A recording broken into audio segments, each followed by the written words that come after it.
Le livre du ciel, tome 11, 12 septembre 1913. Louisa ne reste plus pétrifiée quand Jésus la quitte. Ce que Jésus lui enseigne sur sa volonté n'a été communiqué à personne d'autre avant elle. Je pensais au fait que mon Jésus béni a changé les choses. Maintenant, quand il me quitte, je ne reste plus pétrifiée comme avant. Je retrouve à l'instant mon état naturel. Je ne sais pas ce qui s'est passé.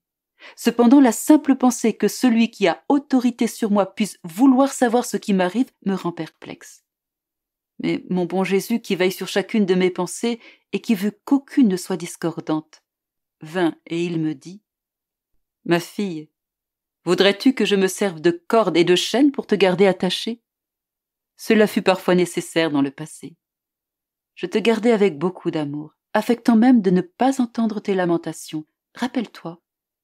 Maintenant, je ne vois plus cela comme nécessaire. Depuis plus de 2 ans, je préfère utiliser des chaînes plus nobles, celles de ma volonté. Et je te parle sans cesse de ma volonté et de ses effets sublimes et indescriptibles, ce que je n'ai fait pour personne auparavant. Examine autant de livres que tu voudras, dans aucun tu ne trouveras pas ce que je t'ai dit sur ma volonté. En fait, il était nécessaire que j'amène ton âme à son état actuel.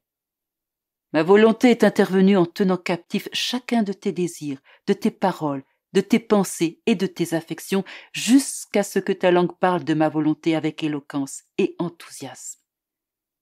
Voilà pourquoi tu es ennuyé quand on te demande des explications sur le fait que ton Jésus ne vient plus comme avant. Tu as été capturé par ma volonté, et ton âme souffre quand on vient perturber son doux enchantement. Je lui dis : « Jésus, que dis-tu ? Laisse-moi, laisse-moi. C'est ma méchanceté qui m'a réduite à cet état. » Jésus sourit, et en me pressant davantage sur lui, il me dit : « Il m'est impossible de partir, car je ne puis me séparer de ma volonté. Si tu as ma volonté, je dois être avec toi. Ma volonté et moi sommes un, pas deux. En fait, examinons la situation. Quel mal as-tu fait ? » Je lui dis : « Mon amour, je ne sais pas. Tu viens de me dire que ta volonté me tient captive. Comment puis-je savoir ? » Jésus reprit : « Ah, tu ne le sais pas ? » Je répliquai : « Je ne peux pas le savoir parce que tu me gardes toujours dans les hauteurs et que tu ne me laisses pas le temps de penser à moi-même.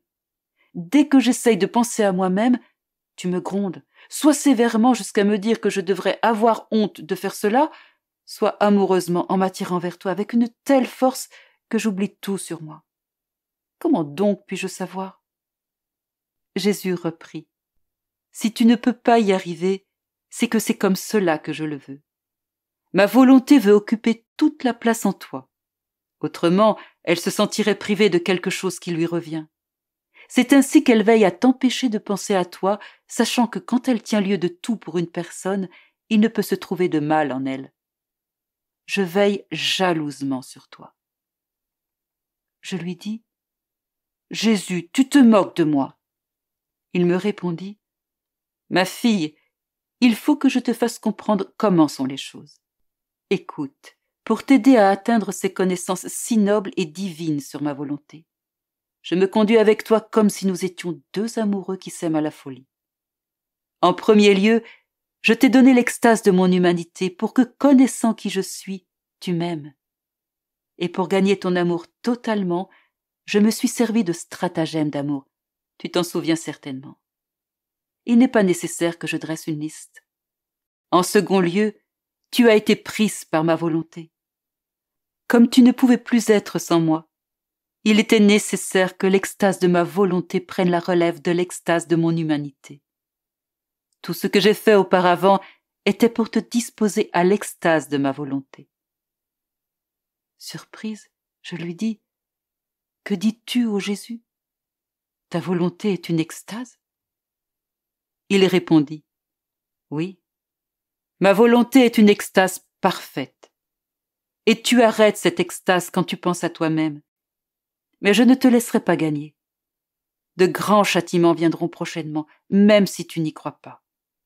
Toi et celui qui te dirige, vous croirez quand vous verrez. Il est nécessaire que l'extase de mon humanité soit interrompue, bien que pas complètement. Je laisserai le doux enchantement de ma volonté t'envahir, de sorte que tu souffriras moins quand tu verras les châtiments.